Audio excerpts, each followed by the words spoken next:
जय हिंद साथियों, मैं इसके दुबे आपके अपने YouTube चैनल जय काव्य एकेडमी पे आपका हार्दिक स्वागत अभिनंदन करता हूं। जैसा कि मित्रों, पीछे के वीडियो में मैंने आपको वर्णमाला हो गया, विराम चिन्ह हो गया, संधि, ये तीन चीज़ों का आपको ट्रिक के साथ बहुत ही बढ़िया कंटेंट बताया गया है। संधि का तो इतना ज़बरदस्त ट्रिक बताया गया है कि आप अगर किसी भी एग्ज़ाम में देखेंगे या बैठेंगे तो केवल मेरे ट्रिक को आप पढ़ लीजिएगा, देख लीजिएगा, तुरंत आप क्वेश्चन को हल कर सकते हैं।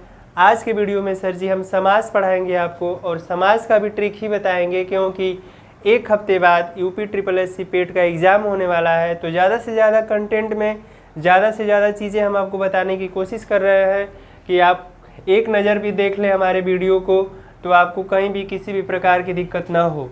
इससे पहले संधि के चैप्टर में सर जी मैंने बताया था कि उसमें वर्णों का मेल होता है, तो जहाँ पे वर्णों का मेल होता है वहाँ संधि उत्पन्न होती है, और जहाँ पे शब्दों का मेल होता है वहाँ पे समास बनता है।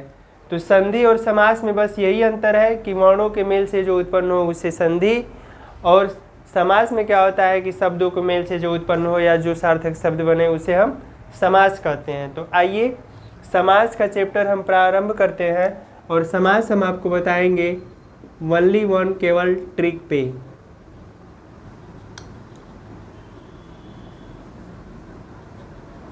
ट्रिक बेस देख लीजिए समास का कि समास कहते किसे हैं।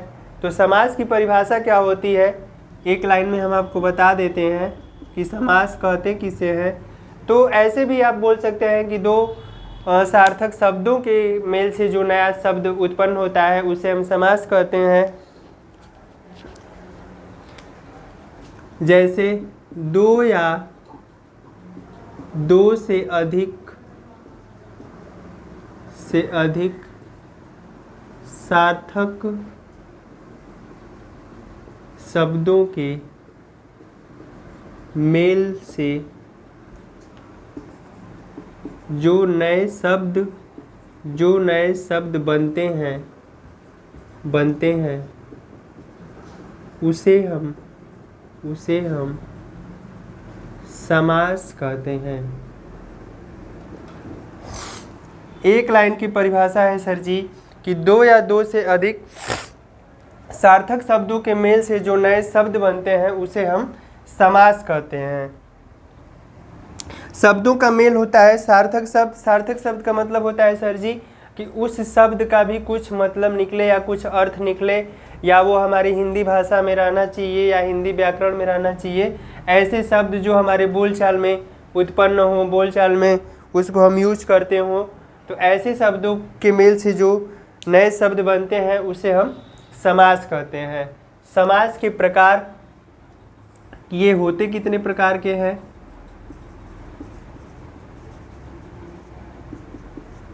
तो समास सर जी, समास 6 प्रकार के होते हैं। 6 प्रकार के होते हैं, हम लिख देते हैं, आप नोट भी कर सकते हैं। पहला अव्ययी भाव समास, दूसरा तत्पुरुष समास,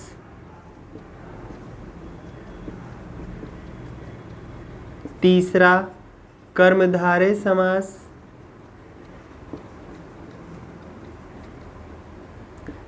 चौथा द्विगु समास, पांचवा द्वंद्व समास, और छठवां होता है सर जी कर्मधारय बहुव्रीहि समास, बहुव्रीहि समास। छठवां आपका होता है बहुव्रीहि समास। समास के प्रकार, समास 6 प्रकार के होते हैं, तो इनके भी कई प्रकार हैं, तो वो हमको नहीं ज़्यादा पढ़ना है, बस हम आपको ट्रिक बेस से बता देते हैं इन 6 को कि कैसे इस चीज़ को देखेंगे आप। तो 6 प्रकार के होते हैं। पहला अव्ययी भाव समास, दूसरा तत्पुरुष समास, तीसरा कर्मधारय समास, 4 द्विगु समास, 5वां द्वंद्व समास, और 6वां बहुव्रीहि समास।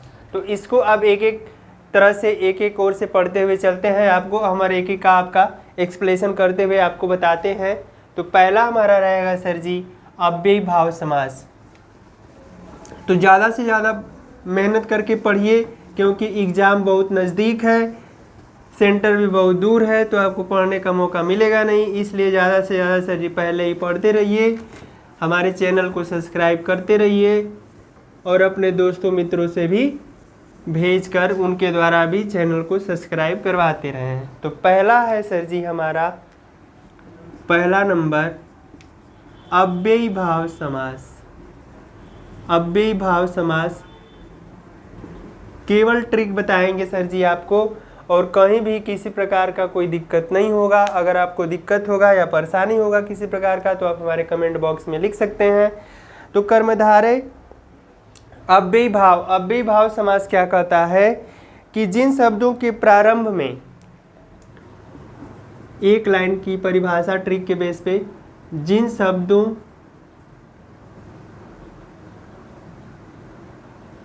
अव्ययीभाव समास जिन शब्दों के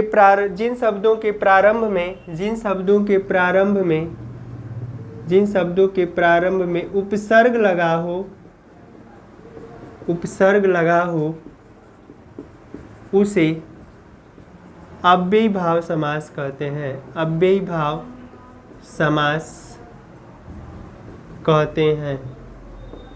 कह रहा है सर जी कि जिन शब्दों के प्रारंभ में उपसर्ग लगा हो उसे हम अव्ययीभाव समास कहते हैं।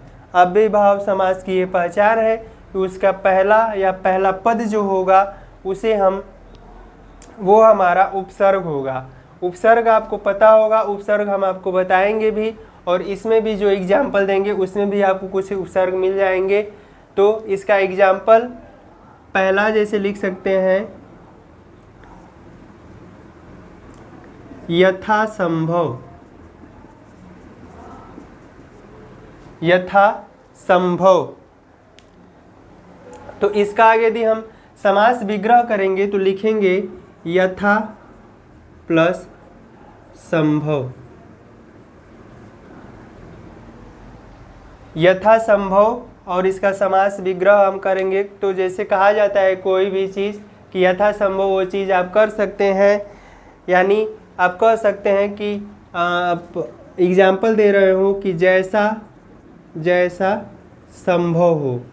लोग जैसे कहते हैं सर जी किसी भी बात में कि कोई राय लेता है किसी बात पे, तो लोग कहते हैं कि जैसा आपको सुचारू लगे या जैसा संभव हो वैसा आप कार्य करिए। तो वही है यथासंभव, यानी जैसा आपको संभव लगे वैसा आप कर सकते हैं। प्रतिदिन,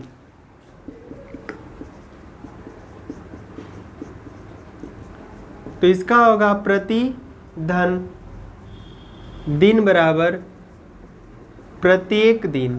प्रतिदिन का मतलब होता है प्रत्येक दिन। यहाँ पे जो यथा है और यहाँ पे जो प्रति है सर जी, यही हमारा उपसर्ग है। यही हमारा क्या है? उपसर्ग है। इसी को ही मैंने क्या कहा कि दो पद होते हैं। पहला पद आपका कह रहा है कि जिन शब्दों के प्रारंभ में उपसर्ग लगा हो उसे अव्ययीभाव समास कहते हैं। तो पहला पद जो होता है उपसर्ग होता है।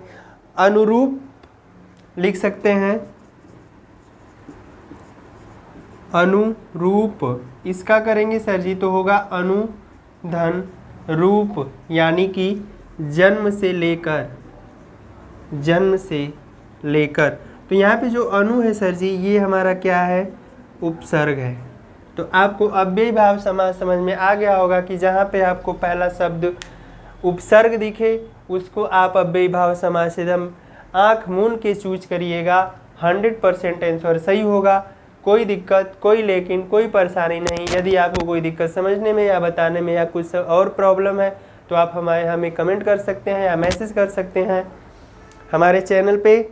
आगे आते हैं सर जी तत्पुरुष समास। दूसरा नंबर है आपका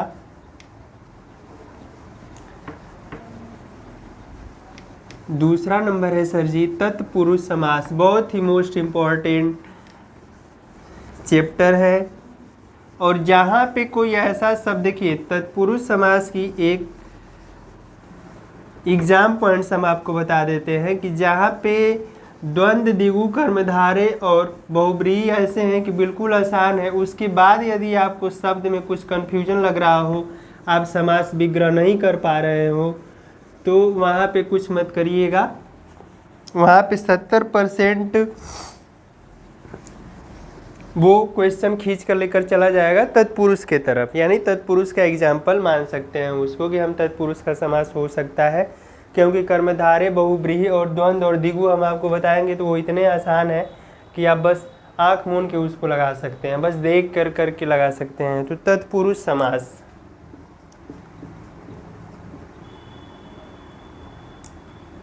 तत्पुरुष समास,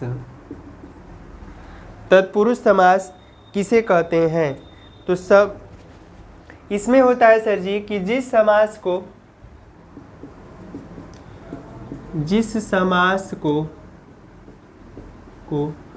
विग्रह करने पर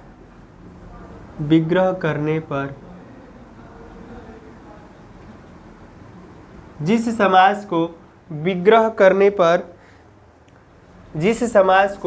विग्रह करने पे कारक का लोप हो जाता है, उसे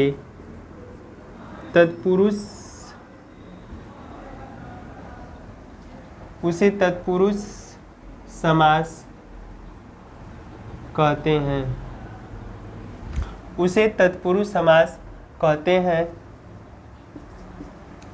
कि जिस समास को विग्रह करने पे कारक का लोप हो जाता है उसे तत्पुरुष समास कहते हैं।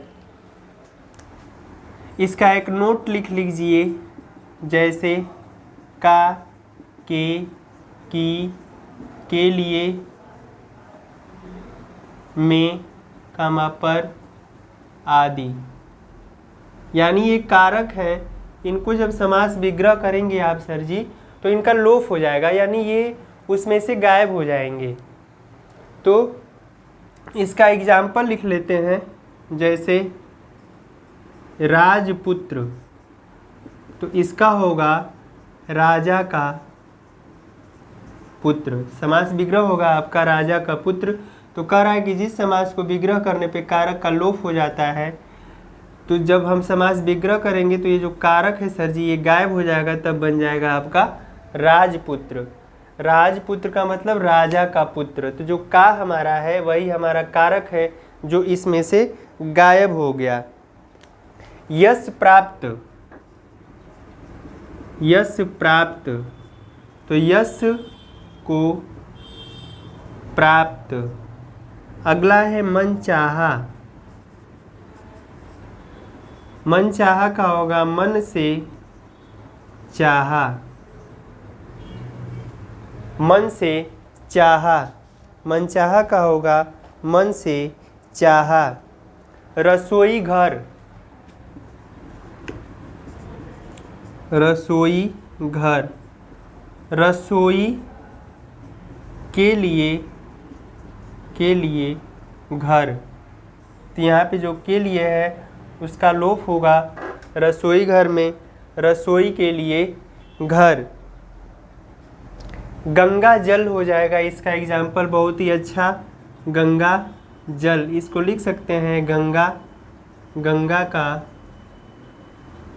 जल। गंगा जल को हम लिख सकते हैं सर जी गंगा का जल।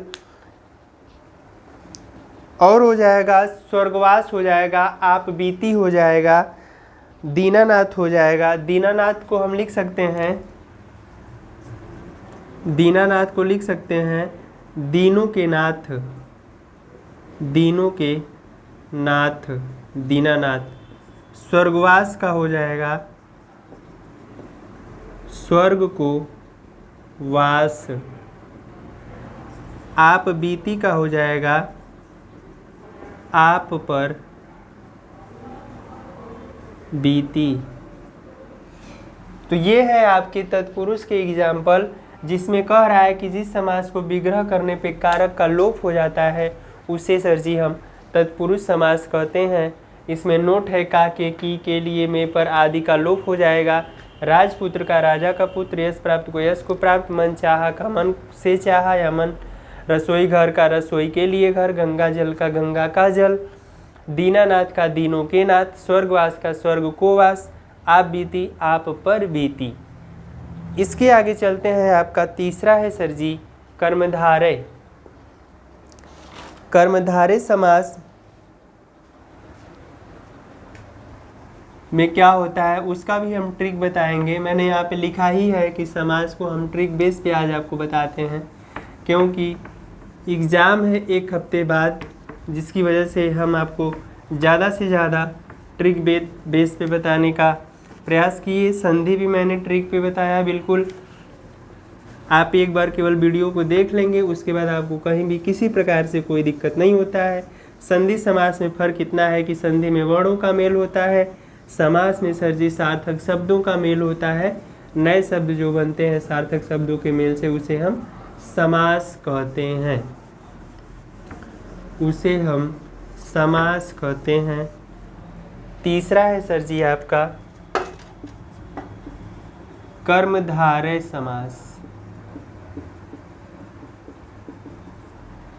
कर्मधारय समास क्या कहता है कि जिस समास पद में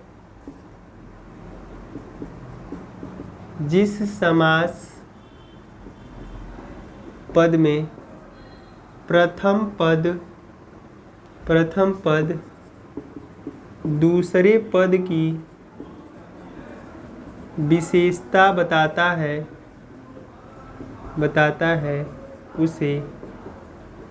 उसे कर्मधारय समास कहते हैं। कह रहा है कि जिस समास पद में प्रथम पद दूसरे पद की विशेषता बताता है उसे हम कर्मधारय समास कहते हैं। यानी पहला पद जो होगा सर जी वो दूसरे की विशेषता बताएगा।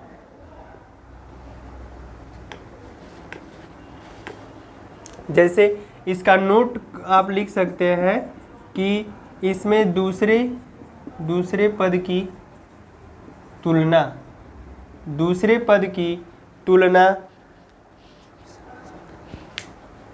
होती है। दूसरे पद की तुलना होती है, दूसरे पद का विशेषता बताता है कौन?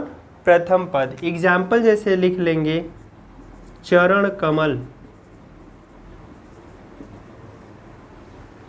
चरण कमल, इसका समास विग्रह करेंगे सर जी तो होगा आपका कि कमल के समान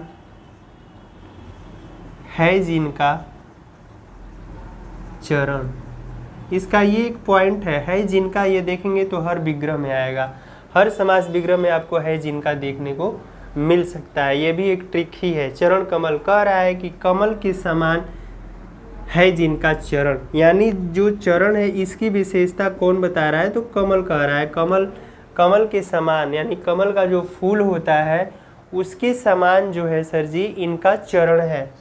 तो जिस समास पद में प्रथम पद दूसरे पद की विशेषता बताता है उसे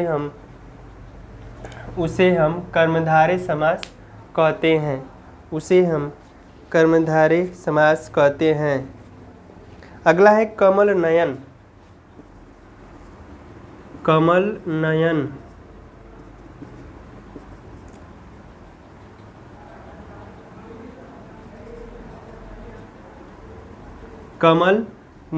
कमल नयन का समास विग्रह आप करेंगे तो लिखेंगे कमल के समान है जिनका नयन। कमल के समान है जिनका नयन। कमल नयन। चरण कमल, कमल के समान है जिनका चरण। या आप इसको ऐसे भी लिख सकते थे कि चरण है जिनका कमल के समान। दो विग्रह हो जाएगा। इसमें थोड़ा सा कन्फ्यूजन हो जाएगा कि दूसरा पद बता रहा है पहले की विशेषता की पहला बता रहा है दूसरे की विशेषता, लेकिन अभी जो मैंने लिखा चरण है जिनका कमल के समान, तो इसमें पहले पद का विशेषता बता रहा है, दूसरा पद कमल नयन में कमल के समान है जिनका नयन। अगला है सर जी चंद्रमुख।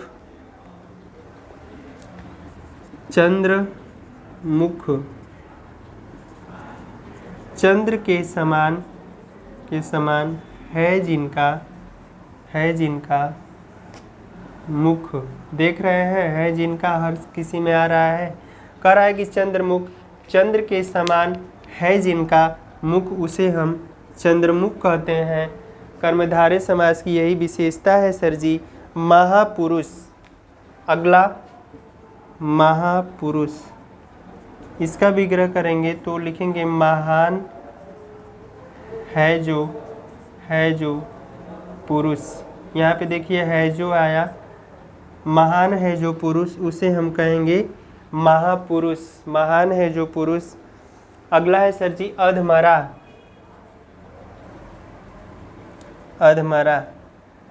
आधा है जो मरा। यहाँ भी है जो और है जो और है जिनका, ये इसका आप समास विग्रह करेंगे तो आपको देखने को मिलेगा। तो आज के वीडियो में सर जी हम इन 3 समास के साथ अगले वीडियो में आपको 3 और समास के साथ उसका समास विग्रह के साथ आपको एग्जाम्पल करवाएंगे और ज़्यादा से ज़्यादा आपको एग्जाम्पल बताएंगे कि आपको समास में कहीं भी किसी प्रकार से कोई दिक्कत ना हो। तो आने वाले एग्ज़ाम जो एक हफ्ते बाद 15 और 16 को यूपी SSS पेट का एग्ज़ाम है सर जी, उसमें क्वेश्चन आएगा 1 नंबर का, जिसमें आप देख लीजिएगा, वीडियो को पढ़ लीजिएगा, बढ़िया से रिपीट कर लीजिएगा, आपको कहीं भी किसी प्रकार से कोई दिक्कत नहीं होगा। तो इसी के साथ मैं आपके उज्जवल भविष्य की कामना करते हुए आज के वीडियो को यहीं पे विराम देता हूँ।